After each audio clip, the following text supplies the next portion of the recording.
রব্বুল আলামিন তামাম সৃষ্টি সৃজন করলেন, তামাম পৃথিবী আল্লাহ রব্বুল আলামিন বানাইলেন 6 দিনে। তামাম সৃষ্টি আল্লাহ 6 দিনে বানাইলেন, যদিও কুন ফায়াকুনের মাধ্যমে হয়ে যাইত, কিন্তু তারপর আমার রব 6 দিনের মধ্যে তামাম সৃষ্টি আল্লাহ বানাইলেন। কিন্তু তামাম সৃষ্টি যেদিন কমপ্লিট করলেন সেদিনটা ছিল মুহররম মাসের 10 তারিখ। একবার জোরে বলা যাবে কি মারহাবা। তামাম পৃথিবী শেষ হয়ে যাবে, পৃথিবী ধ্বংস হয়ে যাবে, আসমানের জায়গা আসমান থাকবে না, জমিনের জায়গা জমিন থাকবে না, পাহাড়ের জায়গা পাহাড় থাকবে না, সাগরের জায়গা সাগর থাকবে না, পৃথিবীর সৃষ্টির কিছুই যেই দিন থাকবে না, সেই দিনটা আশুরা শরীফের মুহররমের 10 তারিখ। জোরে বলা যাবে কি সুবহানাল্লাহ। বুঝেন, পৃথিবীর শুরু 10, শেষ 10। বুঝেছেন রহস্য? পৃথিবীর শুরু 10, শেষও 10, আশুরার 10। পৃথিবীতে একজন নবী, তিনি হযরত নূহ, মহাপ্লাবনে আল্লাহ ঘুরাইলেন। 40 দিন পর্যন্ত মহাপ্লাবনে আমার আল্লাহ নূহ আলাইহিস সালামকে কাবা শরীফের চারপাশে ঘুরাইলেন। নূহ আলাইহিস সালামের নৌকা বাংলাদেশে আসে নাই, আটলান্টিক মহাসাগরে যায় নাই, প্রশান্ত মহাসাগরে যায় নাই। আল্লাহ কাবা শরীফের চারপাশে নৌকাটাকে ঘুরাইলেন 40 দিন। ঘুরাইয়া ঘুরাইয়া ঘুরাইয়া ঘুরাইয়া আল্লাহ জুদ পর্বতে, ইরাকের জুদ পর্বতে আল্লাহ নিয়ে নামাইলেন। জুদ পর্বতে যখন নামাইলেন, নূহ আলাইহিস সালাম যখন নৌকা থেকে মাটিতে কদম রাখলেন, সেদিনটা ছিল আশুরার 10 তারিখ। জোরে বলেন সুবহানাল্লাহ। রহস্য আছে, ঝিমটিম দিয়ে বুঝে যায়। রহস্য কথা কর না, রহস্য আছে। রহস্য না থাকলে আশুরার 10 তারিখে সৃষ্টি হইল, শেষও হবে 10 তারিখে। আবার নূহ আলাইহিস সালাম নাজাত পাইলেন 10 তারিখে। নবী হযরত ইব্রাহিম আলাইহিস সালাম নমরুদের আগুনের মধ্যে পড়ে গেলেন। তিনি নমরুদের আগুনের মধ্যে ফেলানো হলো। 40 দিন পর্যন্ত আগুনের ভিতরে এয়ার কন্ডিশন করে রাখলেন আল্লাহ। এই এয়ার কন্ডিশন করে রাখার পরে হযরত সাইয়েদুনা ইব্রাহিম খলিলুল্লাহ যেই দিন আগুন থেকে তিনি বের হয়ে আসলেন, সেই দিনটা ছিল মুহররমের 10 তারিখ, আশুরার দিন। জোরে বলেন না মারহাবা। রহস্য আল্লাহ হযরত ইউনূস আলাইহিস সালামকে মাছের পেটে রাখলেন 3 দিন 7 দিন, মতান্তরে 1.5 দিন, কেউ বলেছেন 40 দিন পর্যন্ত পানির ভিতরে আমার আল্লাহ সাগরের নিচে তাকে ঘুরাইতে লাগলেন। 40 দিন পর্যন্ত ঘুরাইয়া আমার আল্লাহ নিনিও উপত্যকায় সাগরের পাড়ে, ওমানের সাগরের পাড়ে হযরত ইউনূস আলাইহিস সালামকে নামাই দিলেন। মাছের পেট থেকে আল্লাহ বের করে নিয়ে আসলেন। সেই দিনটা ছিল মুহররমের 10 তারিখ, আশুরা শরীফ। জোরে কান মারহাবা।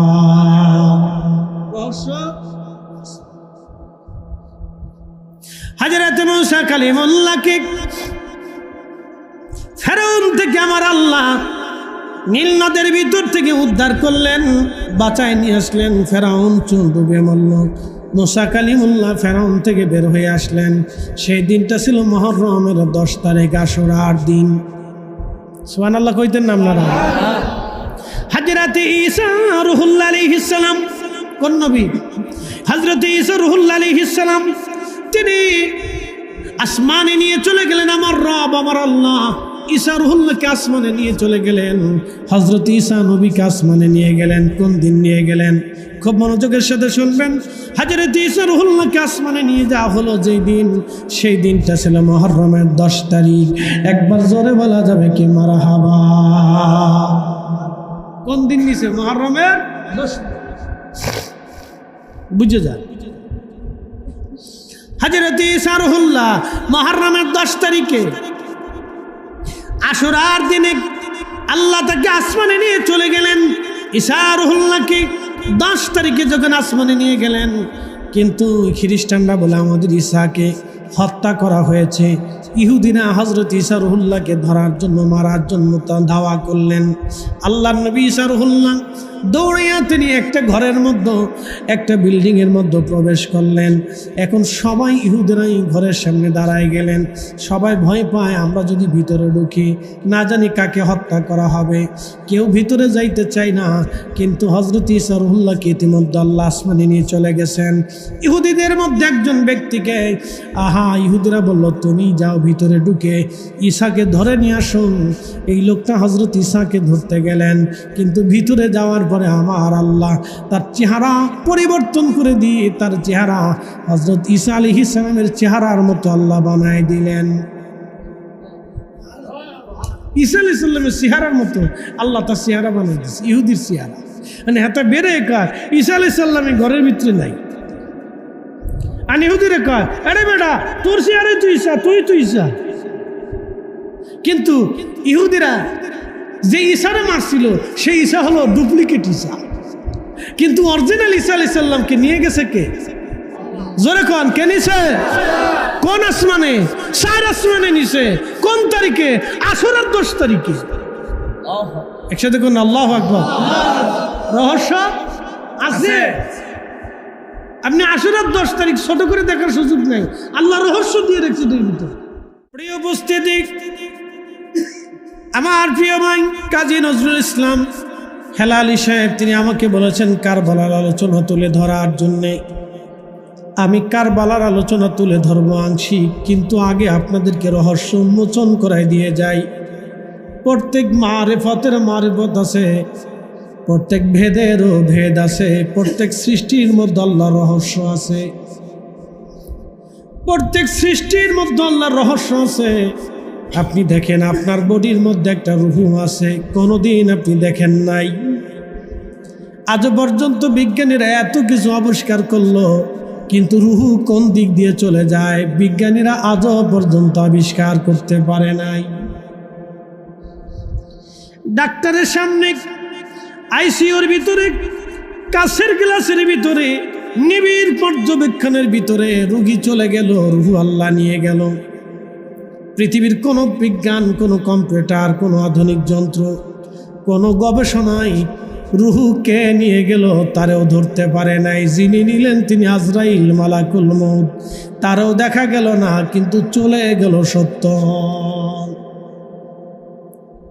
রুহু চলে গেছে সত্য, যে নিছে সেও সত্য।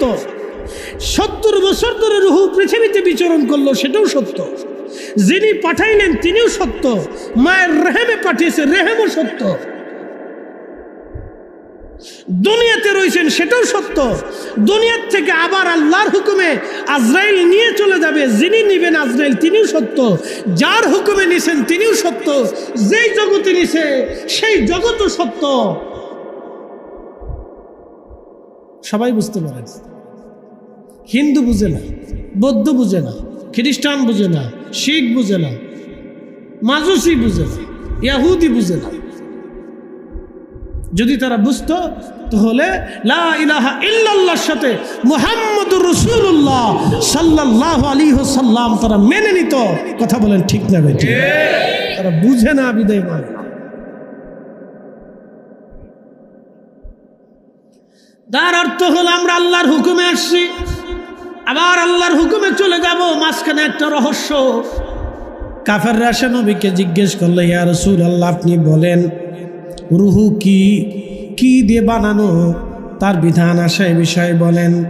তখন আল্লাহ ওহী নাজিল করে বলেন, ওয়াস আলুনাকা আনির রূহি কুলির রূহু মিন আমরি রাব্বি।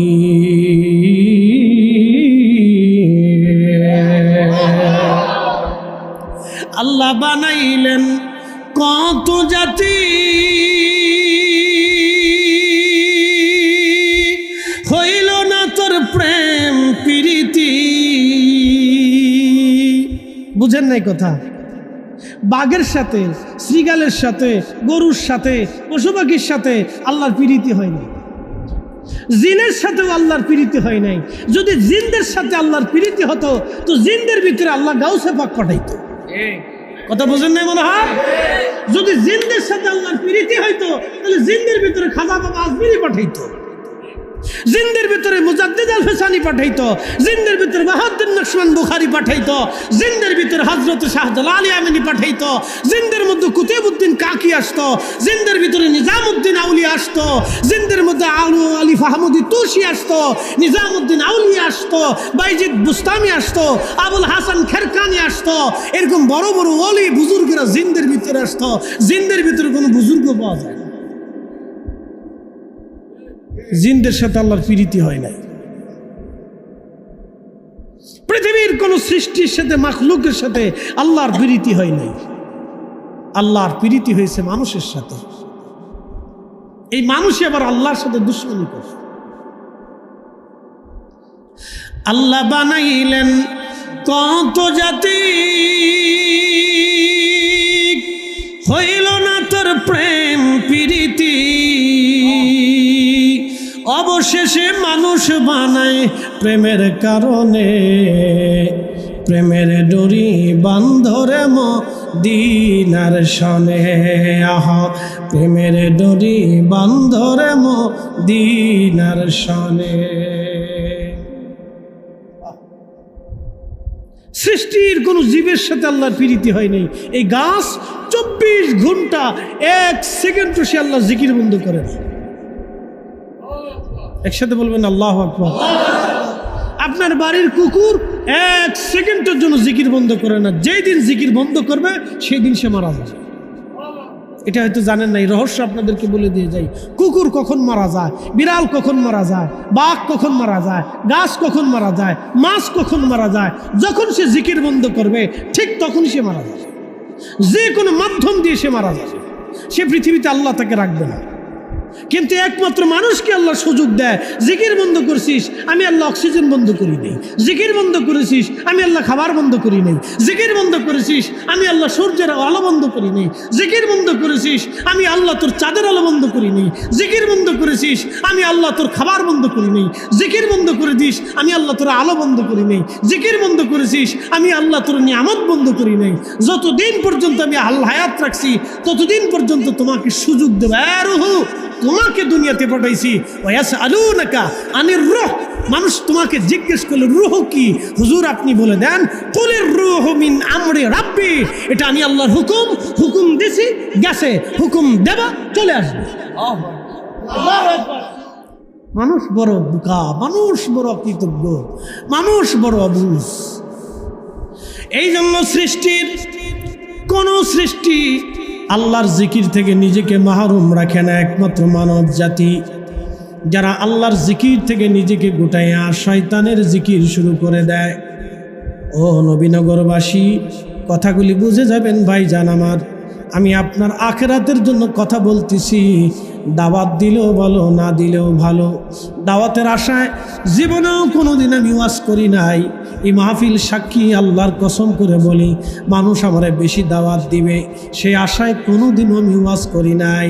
আমি সবসময় ইখলাসের সাথে কথা বলেছি। সারা জীবনে আমার আদত ছিল এটা।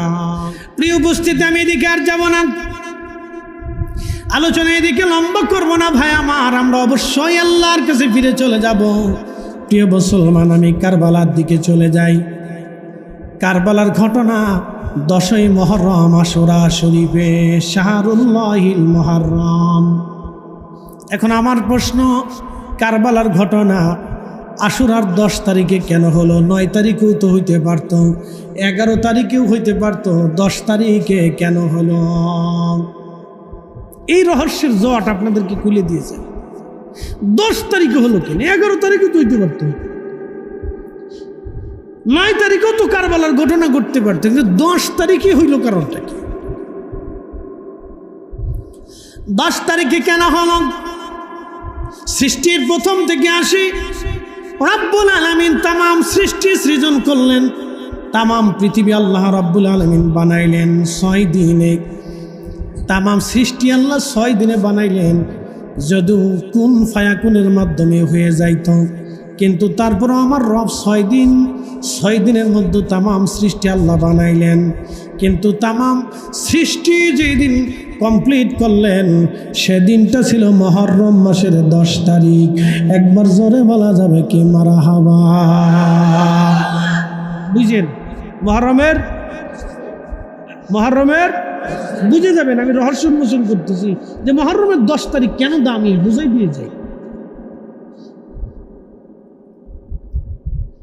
তাম পৃথিবী শেষ হয়ে যাবে, পৃথিবী ধ্বংস হয়ে যাবে, আসমানের জায়গা আসমান থাকবে না, জমিনের জায়গা জমিন থাকবে না, পাহাড়ের জায়গা পাহাড় থাকবে না, সাগরের জায়গা সাগর থাকবে না, পৃথিবীর সৃষ্টির কিছুই যেই দিন থাকবে না, সেই দিনটা আশুরা শরীফের মহরমের 10 তারিখ।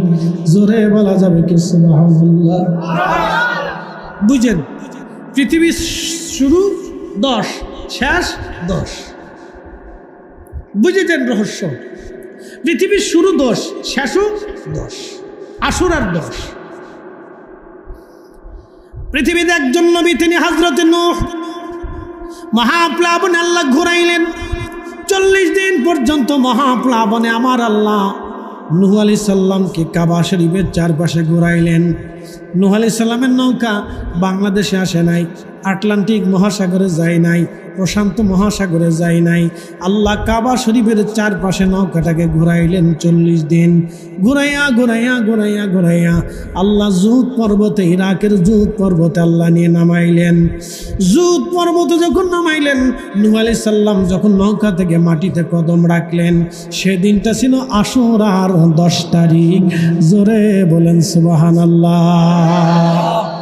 রহস্য আছে, ঝিমটিম দিয়ে বুঝে যায়। রহস্য কথা কর না, রহস্য আছে। রহস্য না থাকলে আশুরার 10 তারিখে সৃষ্টি হইল, শেষও হবে 10 তারিখে। আবার নূহ আলাইহিস সালাম নাজাত পাইলেন 10 তারিখে।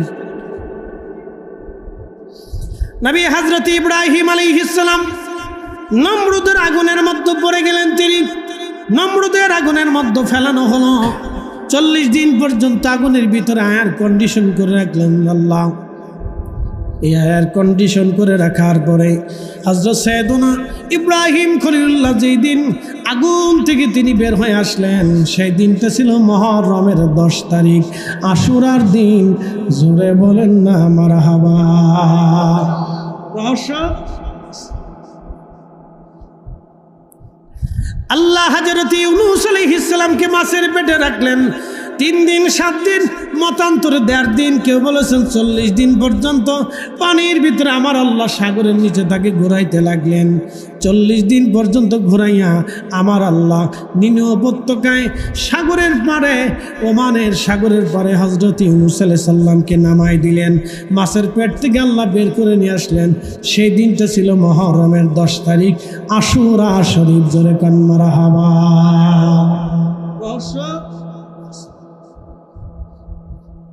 হযরত মূসা কালিমুল্লাহকে ফেরাউন থেকে আমার আল্লাহ নীল নদের ভিতর থেকে উদ্ধার করলেন, বাঁচায় নিয়ে আসলেন। ফেরাউন চুল ডুবে মরল। মূসা কালিমুল্লাহ ফেরাউন থেকে বের হয়ে আসলেন। সেই দিনটা ছিল মহরমের 10 তারিখ, আশুরার দিন। সুবহানাল্লাহ কইতেন না আপনারা? হযরত ঈসা রূহুল্লাহ আলাইহিস সালাম, কোন নবী? হযরত ঈসা রূহুল্লাহ আলাইহিস সালাম, তিনি আসমানে নিয়ে চলে গেলেন। আমার রব, আমার আল্লাহ ঈসা রূহুল্লাহকে আসমানে নিয়ে চলে গেলেন। হযরত ঈসা নবীকে আসমানে নিয়ে গেলেন। কোন দিন নিয়ে গেলেন? খুব মনোযোগের সাথে শুনবেন।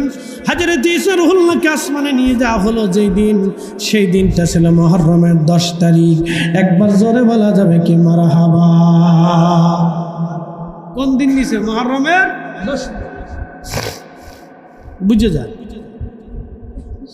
হযরত ঈসা রূহুল্লাহ মুহররমের 10 তারিখে আশুরার দিনে আল্লাহ তাকে আসমানে নিয়ে চলে গেলেন। ঈসা রূহুল্লাহকে 10 তারিখে যখন আসমানে নিয়ে গেলেন, কিন্তু খ্রিস্টানরা বলে আমাদের ঈসাকে হত্যা করা হয়েছে। ইহুদিরা হযরত ঈসা রূহুল্লাহকে ধরার জন্য, মারার জন্য দাওয়া করলেন। আল্লাহর নবী ঈসা রূহুল্লাহ দৌড়াইয়া তিনি একটা ঘরের মধ্যে, একটা বিল্ডিংয়ের মধ্যে প্রবেশ করলেন। এখন সবাই ইহুদিরাই ঘরের সামনে দাঁড়ায় গেলেন। সবাই ভয় পায়, আমরা যদি ভিতরে ঢুকি না জানি কাকে হত্যা করা হবে। কেউ ভিতরে যাইতে চায় না। কিন্তু হযরত ঈসা রূহুল্লাহকে ইতিমধ্যে আল্লাহ আসমানে নিয়ে চলে গেছেন। ইহুদিদের মধ্যে একজন ব্যক্তিকে ইহুদিরা বলল, তুমি যাও ভিতরে ঢুকে ঈসাকে ধরে নিয়ে আসুন। এই লোকটা হজরত ঈসাকে ধরতে গেলেন, কিন্তু ভিতরে যাওয়ার পরে আমার আল্লাহ তার চেহারা পরিবর্তন করে দিয়ে তার চেহারা হজরত ঈসা আলাইহিস সালামের চেহারার মতো আল্লাহ বানায় দিলেন। ঈসা আলাইহিস সালামের চেহারার মতো আল্লাহ তার চেহারা বানিয়ে দিচ্ছে, ইহুদির চেহারা। মানে হাতে বেড়ে কার ঈসা আলাইহিস সালামের ঘরের ভিতরে নাই, আর ইহুদিরে কয় আরে বেটা তোর চেহারাই তুই ঈসা, তুই ঈসা। কিন্তু ইহুদিরা যে ঈসারে মারছিল সেই ঈসা হলো ডুপ্লিকেট ঈসা, কিন্তু অরিজিনাল ঈসা আলাইহিস সালামকে নিয়ে গেছে কে? জোরে কোন কে নিছে? কোন আসমানে? 4 আসমানে নিছে। কোন তারিখে? আশুরার 10 তারিখে। একসাথে কোন আল্লাহু আকবার। রহস্য আছে। আপনি আশুরার 10 তারিখ ছোট করে দেখার সুযোগ নাই, আল্লাহ রহস্য দিয়ে রেখেছে এর ভিতরে। হযরত ঈসা রুহুল্লাহকে আসমানে নিয়ে চলে গেলেন আশুরার 10 তারিখে।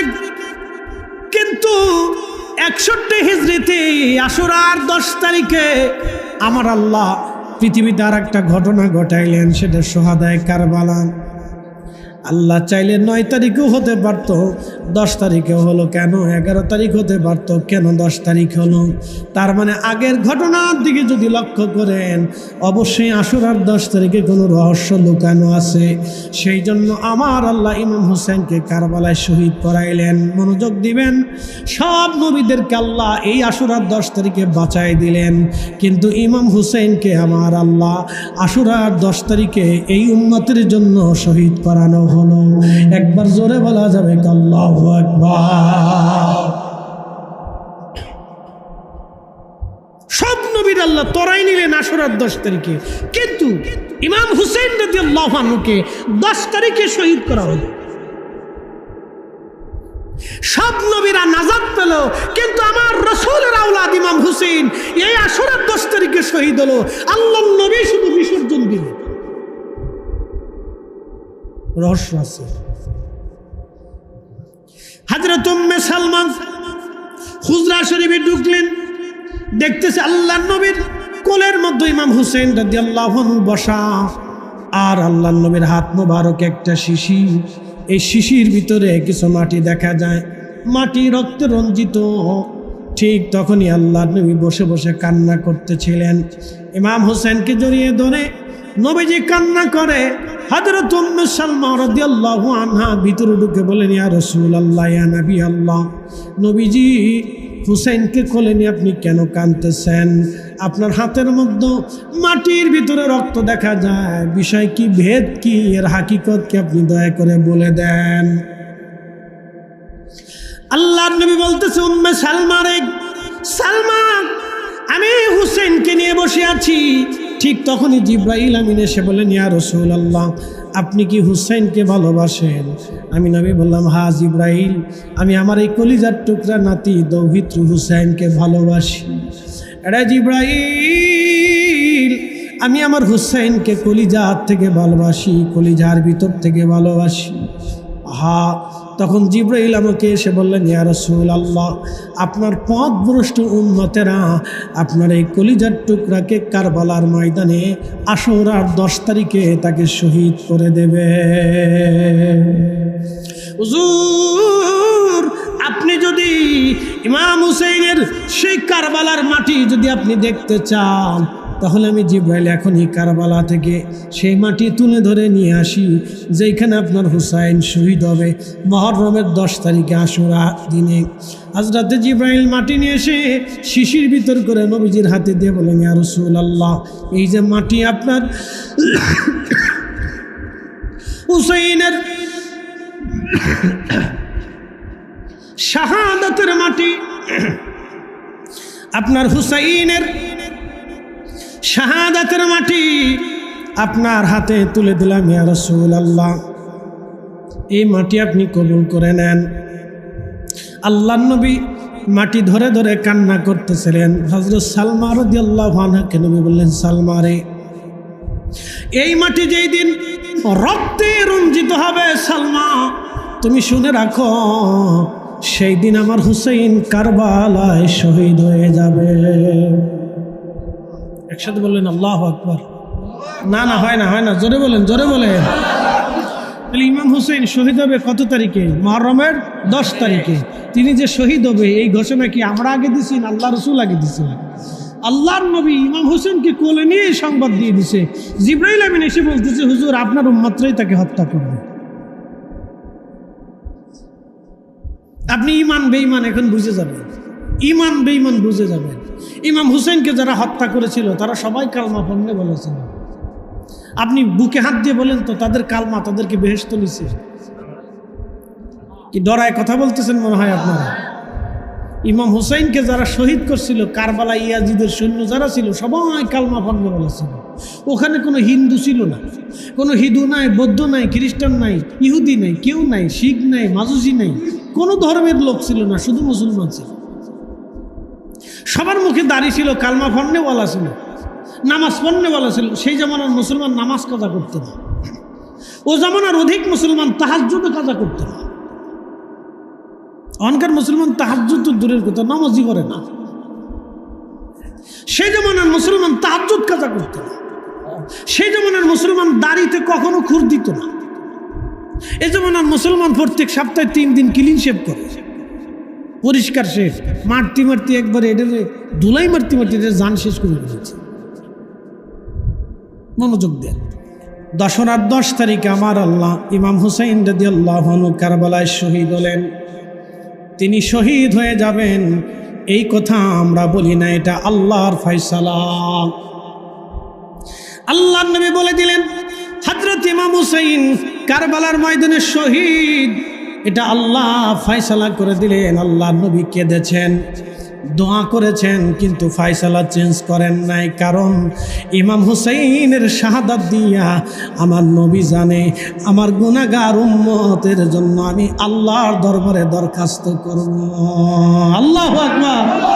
না হয় না, আরো জোরে বলেন ইয়া রাসূলুল্লাহ, ইয়া নবী আল্লাহ, ইয়া হাবিব আল্লাহ, ইয়া শাফিউল মুজনবিন, ইয়া রাহমাতাল লিল আলামিন। কেন বলাইলাম? আল্লাহ নবী বলবে, আল্লাহ তুই আমার এই তোমার বান্দাদের জন্য, আমার উম্মতের জন্য আমার হুসাইনকে কারবালায় শহীদ করেছি, কুরবানি দিয়েছিলাম, ওর শাহাদাতের খাতিরে আপনি আমার উম্মত গুনাহগার মাফ করে দেন। রহস্য আছে, আল্লাহ মাফ করে দেন। আরো রহস্য বুঝাই। উহুদের ময়দানে আল্লাহর নবীর দন্ত মোবারক শহীদ হয়ে গেল, ঠিক কিনা? কিসের জন্য? এই দ্বীনের জন্য। বুঝেন, উহুদের ময়দানে প্রিয় নবীর দন্ত শহীদ হলো এই দ্বীনের জন্য, এই কালেমার জন্য। প্রিয় নবীর আপন চাচা সাইয়্যিদুশ শুহাদা হযরত আমির হামজা রাদিয়াল্লাহু আনহু শহীদ হলেন এই কালেমার জন্য। নবীজির চাচাতো ভাই হযরত জাফর মুতার প্রান্তরে 2টা হাত কেটে দিয়ে কাফেররা তাকে শহীদ করলো এই কালেমার জন্য। নবীজির দোহন জামাতা হযরত আলী রাদিয়াল্লাহু আনহু শহীদ হলো এই কালেমার জন্য। হযরত ইমাম হাসান শহীদ হয়ে গেল এই কালেমার জন্য। হযরত ইমাম হুসাইন শহীদ হয়ে গেল এই কালেমার জন্য। হযরত ইমাম কাসিম রাহিমাহুল্লাহ রাদিয়াল্লাহু আনহু কারবালায় শহীদ হলেন এই কালেমার জন্য। হযরত ইমাম আলী আকবর রাদিয়াল্লাহু আনহু শহীদ হলেন এই কালেমার জন্য। হযরত ছোট্ট জয়নুল, হযরত আলী আসগর রাদিয়াল্লাহু আনহু তিনি কারবালায় শহীদ হয়ে গেলেন এই কালেমার জন্য। একসাথে বলবেন আল্লাহু আকবার।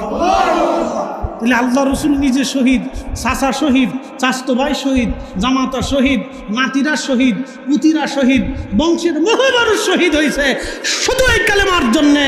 নিজের দন্ত শহীদ হয়েছে আল্লাহর দেওয়া ইসলামের জন্যে। নবীজি বিসর্জন দিয়েছেন, ত্যাগ করেছেন, কুরবানি করেছেন এই উম্মতের জন্যে। কিয়ামতের ময়দানে আল্লাহর নবী দাঁড়াবে, ইয়া রাব আমি নিজের দন্ত শহীদ করেছি, আমার চাচা শহীদ হয়েছে, চাচতো ভাই শহীদ হয়েছে, জামাতা শহীদ হয়েছে, নাতিরা শহীদ হয়েছে, পুতিরা শহীদ হয়েছে, বংশের লোক শহীদ হয়েছে, আমার সন্তানরা শহীদ হয়েছে, আমার পরিবারের লোকজন শহীদ হয়েছে আপনার দ্বীনের জন্য। আল্লাহ তাদের শাহাদাত নিয়ে দাঁড়াইলাম, আমার উম্মত জাহান্নামে যেতে দেব না। রহস্য আছে। আপনি সব খালি বেদাতকে ফতোয়া মেরে দিবেন না। প্রিয় উপস্থিতি হাজিরিন, রহস্য অনেক দামি। এই জন্য আপনাদেরকে কথাগুলি বোঝাইলাম। মাহফিল যদিও পরিসংখ্যান ছোট, কিন্তু মাহফিল অনেক দামি। যারা আসছে তারাও দামি, আহা যারা দিল তারাও দামি। জোরে কন্যা মারহাবা। প্রিয় উপস্থিতি হাজিরিন, একেবারে লম্বা করব না, যেহেতু এটা একবারে আমাদের পারিবারিক পরিবেশ হয়ে গেছে। শুধু আপনাদেরকে কারবালার মাহাত্ম্যটা আপনাদেরকে বুঝাইলাম। মনোযোগ দিয়ে কথা শুনে যাবেন। আজ কারবালার রহস্য আছে। অবশ্যই মাহফিল ছোট না, অনেক দামি মাহফিল। এই মাহফিল কিয়ামতের ময়দানে আমাদের নাজাতের জরিয়া হয়ে যাবে। জোরে বলেন না মারহাবা। চিৎকার মেরে বলে আল্লাহু আকবার। বিশ্বাস হয় না? কথা কর না, বিশ্বাস হয়নি? হ্যাঁ, প্রতিটা নারী টাকার বিনিময়ে দেহ ব্যবসা করত। সহিহ বুখারীতে আসছে প্রতিটা নারী। আচ্ছা বলেন তো, আমি যদি জিজ্ঞেস করি ভাই আপনার ফুলাটা বিয়ে দেবেন না, ভালো ভাবতেছে না আছে ঢাকা শহরে মাস্টার্স কমপ্লিট করা মেয়ে, ভালো চেহারা সুন্দর, কিন্তু প্রতিটার ব্যবসা করে। আপনার ফুলার লগে মেয়ে বিয়ে দিবেন নি আপনারা? আমি বললেও দিতেন না, সোনা কান্দার হিসাব খুচুর করলেও আপনারা দিবেন না। এটা আপনি দিতেন। তার মানে প্রতিটা নারীরা হচ্ছে এই মানব সমাজের সবচেয়ে নিকৃষ্ট নারী। কথা ঠিক আছে না? কিন্তু যারা পতি তাদেরকে ভোগ করে তারা মনে হয় খুব উৎকৃষ্ট, নাকি বলেন? কি বুঝতেছেন? যারা পতি তাদেরকে টাকা দিয়ে ব্যবহার করে ওরা মনে হয় উৎকৃষ্ট, নাকি বলেন? ওরাও নিকৃষ্ট। কথা কন না কেন? যারা পতিতা নারী টাকা দিয়ে দেহ বিক্রি করে এরাও নিকৃষ্ট, আর তাদেরকে যারা পতিতা বানিয়েছে ওরাও নিকৃষ্ট। ওরা হলো বেশি নিকৃষ্ট, ওরা হলো বেশি নিকৃষ্ট। প্রিয় উপস্থিতি হাজিরিন, ভালো করে শুনে যান। পতিতা নারী টাকার জন্য, কাস্টমারের জন্য বসা। কুকুর রাস্তা দিয়ে হাঁপিয়ে হাঁপিয়ে যায়, জিহ্বা বের করে, পানির অভাব, তৃষ্ণা লেগে গেছে। ওই মহিলার মনে মায়া লাগলো, পায়ের মোজা খুলিয়া কুয়ার ভিতর থেকে পানি উঠাইয়া কুকুরকে পানি পান করাইলো। একটা সৃষ্টিকে পানি পান করানোর কারণে আমার আল্লাহর কাছে ভালো লাগলো। প্রতিটা নারী সারা জীবনের গুনাহগুলি আমার আল্লাহ মাফ করে দিয়ে, তার জীবনের সমস্ত জেনার গুনাহগুলি মাফ করে দিয়ে আমার আল্লাহ তাকে জান্নাতি বানায় দিল। একবার জোরে বলা যাবে কি মারহাবা? আল্লাহুম্মা সাল্লি আলা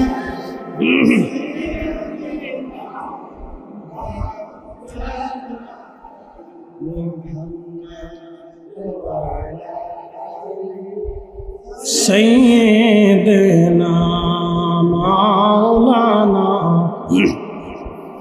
তুমি আল্লাহর প্যারা হাবিব, তোমার তুলনা নাই কেউ আর। তোমার মতো আকাশ ভ্রমণ করেনি কোন পয়গম্বর। আল্লাহুম্মা সাল্লি আলা মাওলানা মুহাম্মাদ ওয়া আলা আলি সাইয়্যিদিনা।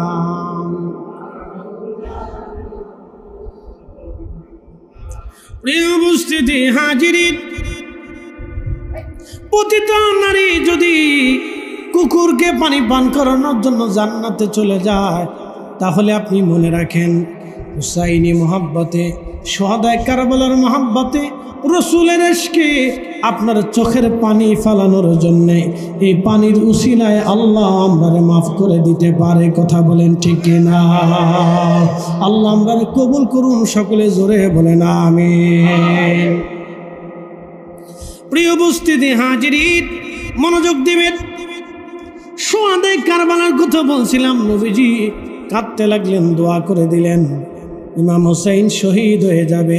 হযরত সালমা রাদিয়াল্লাহু আনহাকে নবীজি বললেন, সালমারে এই মাটির শিশিখানা তোমার হাতে দিয়ে দিলাম রে সালমা। যেই দিন মাটির শিশি রক্তে রঞ্জিত হয়ে যাবে, সেই দিন বুঝবা আমার হুসাইন শহীদ।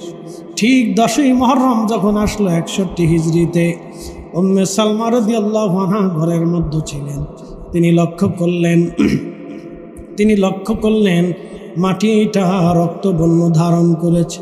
হযরত উম্মে সালমাকে দেখলেন, আহা, আমাদের হুসাইন তাহলে আজ আর দুনিয়াতে নাই, আমাদের হুসাইন কারবালায় শহীদ হয়ে গেছে।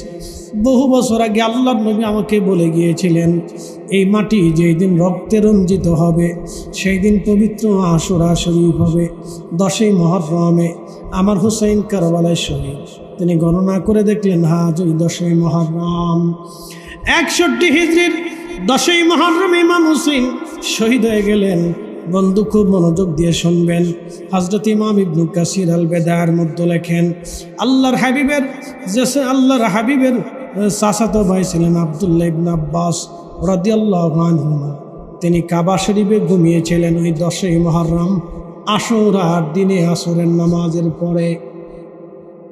কাবা শরীফের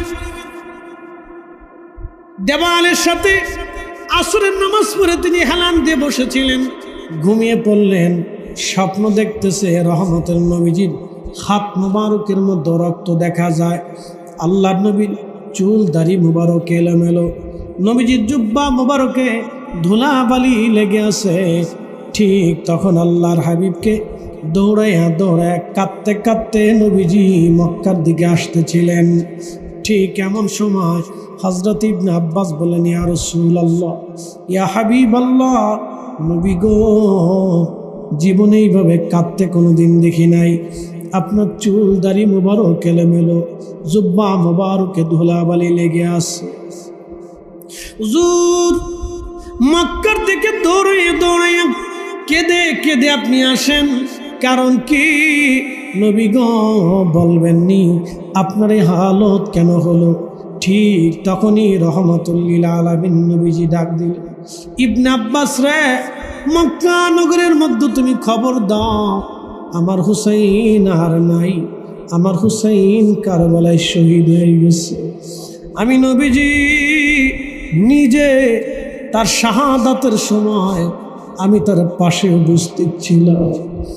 আমি রাসূল নিজে তার শাহাদাতের সময় আমি তার পাশেই উপস্থিত ছিলাম। তার শাহাদাতের রক্তগুলি নিয়ে, তার সাথীদের শাহাদাতের রক্তগুলি নিয়ে আমি নবীজি আল্লাহর আদালতে যাইতেছি। ইবনে আব্বাস, মক্কায় খবর দাও, আমাদের হুসাইন আর নাই, কারবালাতে শহীদ হয়ে গেছে। আখেরি সালাম লন ওহে নানা জান,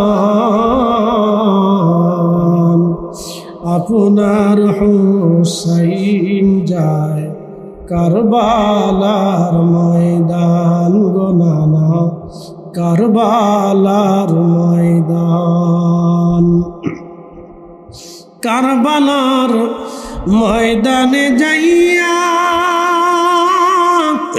দিব গলা কাটাইয়া, কারবালার ময়দানে যাইয়া দিব গলা কাটাইয়া। আর নয়া শিব ফিরে নানার নয়া শিব ফিরে মদিনা মুকাম,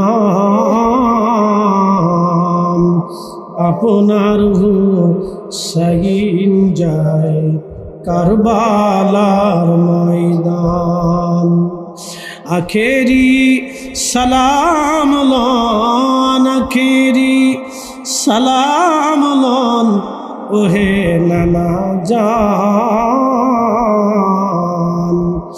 আপনার হুসাইন যায় কারবালার ময়দান গো নানা, কারবালার ময়দান।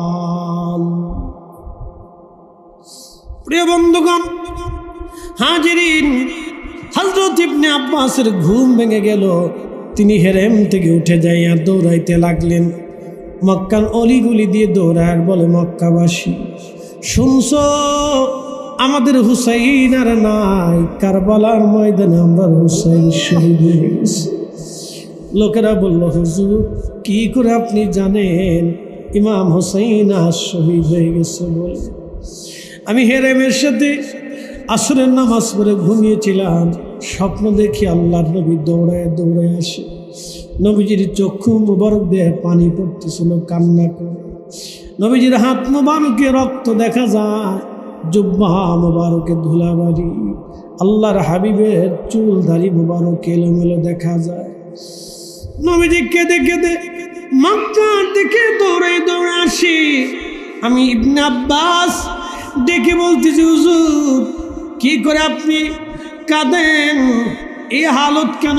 কোনোদিন তো আপনাকে এরকম দেখি নাই। আল্লাহর নবী ডাক দিয়ে বলল ইবনে আব্বাস রে, হে আমার ভাই আব্দুল্লাহ, তুমি মক্কাবাসীদের খবর দাও আমার হুসাইন কারবালায় শহীদ। আমি আমার হুসাইনের শাহাদাতের সময় আমি তার পাশে ছিলাম, আমি তার রক্তগুলি নিয়ে আল্লাহর আদালতে যাইতেছি। বন্ধুরে, সারা মক্কার মানুষ হেরেমে জমা হয়ে গেল। আব্দুল্লাহ ইবনে আব্বাসের কান্না ঘোষণা শুনে মক্কার মানুষ কান্না করতে লাগলো। ঠিক 22 দিন পরে মক্কা নগরে সংবাদ আসছে, মক্কাবাসী 10ই মুহররমের দিন আমাদের হুসাইনকে কারবালায় নির্মমভাবে শহীদ করে দেওয়া হয়েছে। শুধু শহীদ করা হয়নি, দেহ মোবারক থেকে মাথা মোবারক আলাদা করে বর্ষার আগায় বিদানো হলো। পবিত্র শির মুবারক বর্ষার আগায় বিদায় ইয়াজিদের সৈন্যরা কারবালার মাঠে তারা আনন্দ করতে লাগলো। জেসেম মুবারক কারবালার ধুলা বালির মধ্যে শোয়াইয়া 70টা ঘোড়া সিরিয়াল করে হযরত ইমাম হুসেন রাদিয়াল্লাহু আনহুর দেহ মুবারকের উপর দিয়ে যুদ্ধের ঘোড়াগুলি দাবড়াইতেছিল। ঘোড়ার পায়ের আঘাতে আঘাতে ইমামে হুসেন সুলতানে কারবালা জান্নাতি যুবকদের সাইয়্যিদ, প্রিয় নবীর কলিজার টুকরা ফাতিমাতুজ জাহরার কলিজার ধন, জান্নাতি ফুল, রসুলের প্রেম বাগানের ফুল, আল্লাহর হাবিবের কলিজার ধন, তাকে কারবালায় নির্মমভাবে অত্যাচার করতেছে।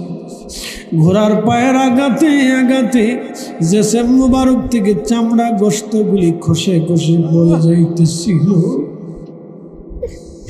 ঠিক তখনই হযরত জাইনাব রাদিয়াল্লাহু আনহা তিনি দৌড়ে এসে ভাইয়ের লাশের পাশে দাঁড়াইয়া ইমামে হযরত হুসাইন রাদিয়াল্লাহু আনহুর পবিত্র শরীর মুবারকের পাশে দাঁড়াইয়া মদিনার দিকে তাকায় হযরত জাইনাব কাঁদে আর বলতেছিল ইয়া মুহাম্মদ ইয়া রাসূলুল্লাহ ইয়া মুহাম্মদ ইয়া রাসূলুল্লাহ। হযরত জাইনাব কাঁদে আর বলে নানা গো, আপনি দেখেন আপনার উম্মতেরা আপনার কলিজার টুকরার সাথে কেমন ব্যবহার করে বুঝালা, যার গায়ে মাছি মশা বসতে দাও নাই, কান্না করলে তুমি নানা সহ্য করতে পারো নাই, যারা না খাইলে তুমি নানা খাও নাই, যারা না ঘুমাইলে তুমি নানা ঘুমাও নাই। আহা হযরত জাইনাবের কান্না, সেদিন বেঈমানদের মনে মায়া লাগে নাই। হযরত জাইনাবের কান্না, বেঈমানদের মনে মায়া লাগে নাই। ধীরে ধীরে চালাও ছুরি সীমাত আমারি গলা,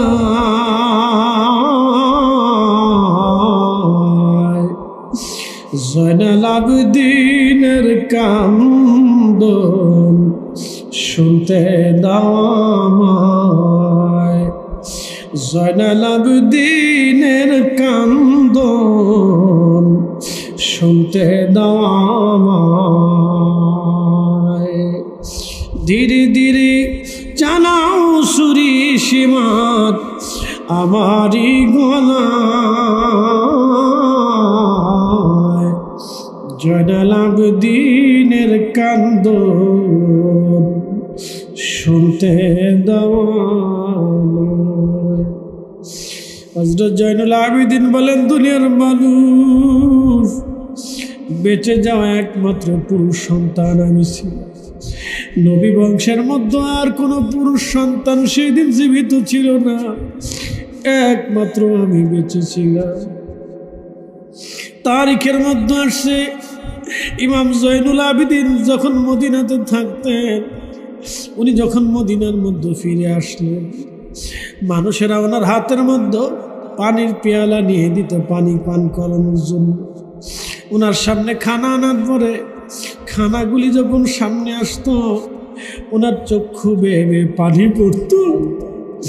ওনার হাতের মধ্যে পানির পেয়ালা দিলে জয়নুল আবেদিন রাদিয়াল্লাহু আনহুর হাতগুলি কাঁপতে থাকতো। লোকেরা জিজ্ঞেস করলো, ইমাম জয়নুল আবেদিন,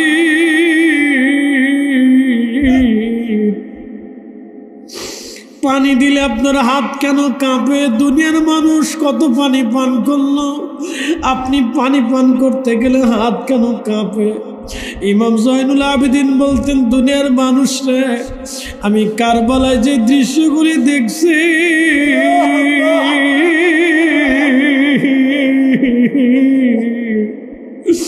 আমার ভাইদের শাহাদাতের যে দৃশ্যগুলি দেখেছি, আমার আব্বা হুজুর সুলতানে কারবালার শাহাদাতের যে দৃশ্য দেখছি, আমার বোন আম্মাজান ফুফু আম্মাজানদের যে দৃশ্যগুলি আমি দেখছি, তোমরা যদি দেখতা তোমরা কোনোদিন পানি পান করতে পারতা না।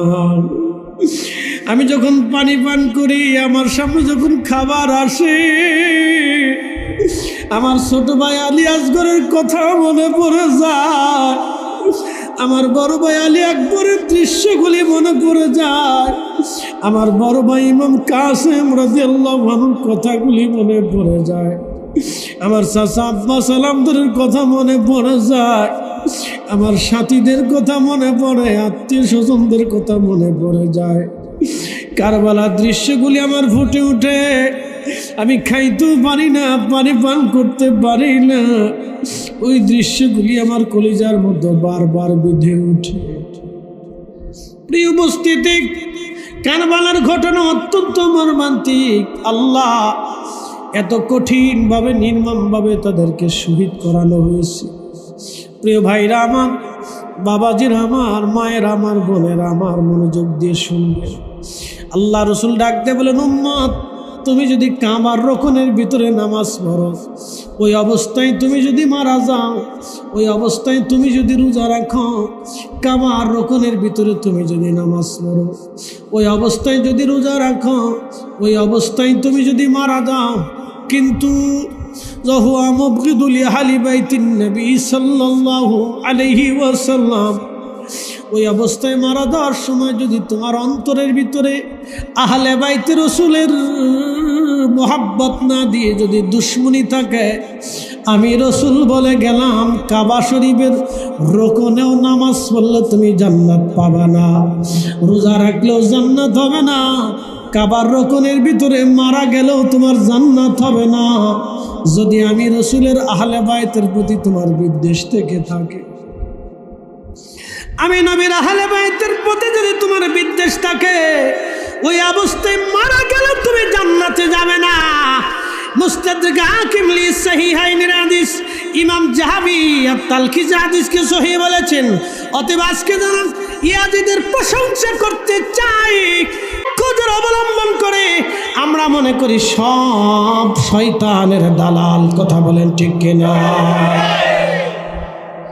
সচ্চে মুসলমান তারা, নামে মুসলমান, ইমানদারের ইমান নিয়ে করছে যারা খেলা, ওরাই তো আসলে এজিদেরই চেলা। দাড়ি টুপি পাগড়ি আছে, দেখতে মাওলানা, ভিতরে নেই রসুল প্রেম, ইয়াজিদে ভরা। ঠিক কিনা? প্রিয় উপস্থিতি, মনোযোগের সাথে কথাগুলি শুনবেন। শহাদায়ে কারবালার আলোচনা যত করি ততই চোখের পানি ধরে রাখা যায় না। ইশকে রসুল দিয়ে আল্লাহ আমাদের কলিজা যেন জিন্দা বানায় দেয়। সকলে আওয়াজ তুলে বলেন আমিন। যার কারণে জগত সৃজন রে দেখো, চন্দ্র সূর্য তারা শূন্য ভরে, আসে অচল নিশ্চলে ধরা ধরে নবী পদবিনে ভাব সবই মিশে। ইমান ও মহাব্বত নবী মুস্তফাই রে, ইমান ও মহাব্বত আমার নবী মুস্তফাই রে। জাহান্নামে পড়ে থাকি নাহি কোনো ভয় রাখি, জাহান্নামে পড়ে থাকি নাহি কোনো ভয় রাখি। ইশকে মুহাম্মাদির মালা যদি গলায় রয় রে, ইশকে মুহাম্মাদির মালা যদি গলায় রয় রে। মারহাবা বলবেন না?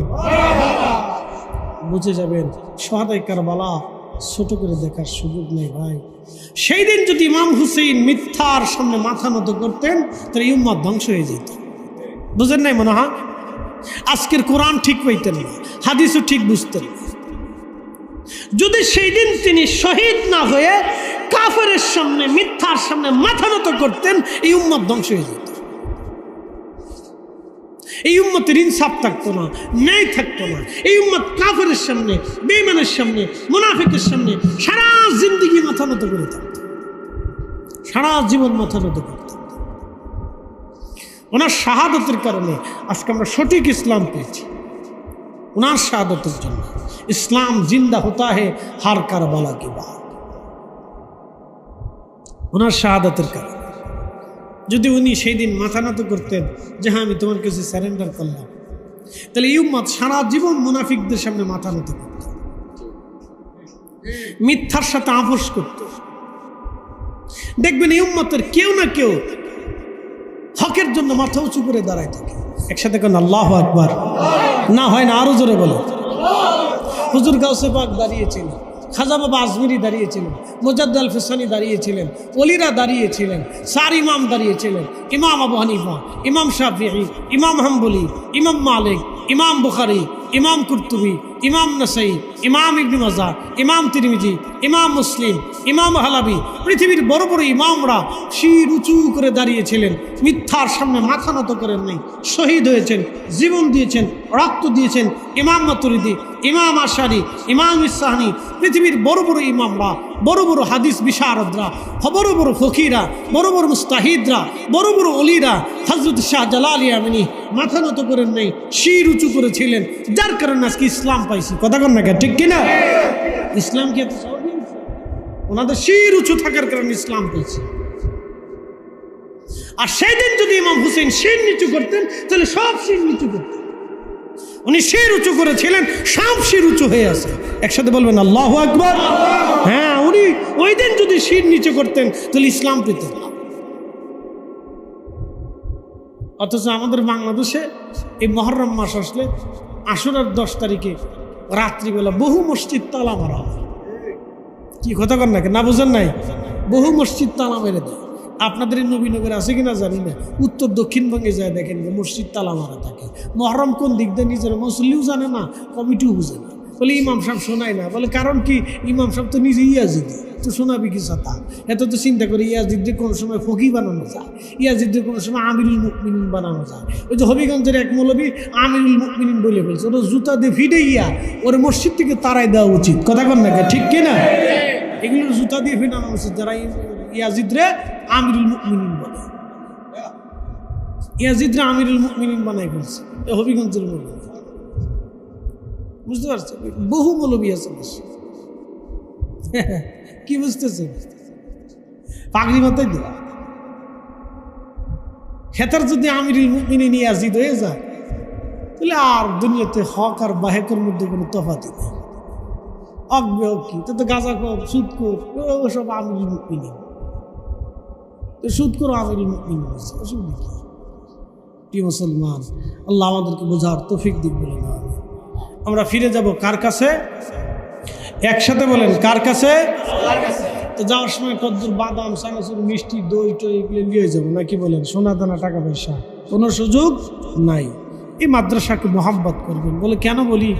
প্রিয় ভাই আমার, মাদ্রাসা যতদিন থাকবে দিনের চর্চা ততদিন থাকবে। এটা বন্ধ করে দেন, আমার মতো ফরিদি তৈরি হবে না, এটা বন্ধ হয়ে যাবে। আর যদি তৈরি না হয়, নজরুল ইসলাম হেলালির মতো লোক তৈরি হবে না, তৈরি না হলে এগুলো বন্ধ হয়ে যাবে। আর দিন নসিহা, দিন নসিহতের উপরে টিকে থাকে।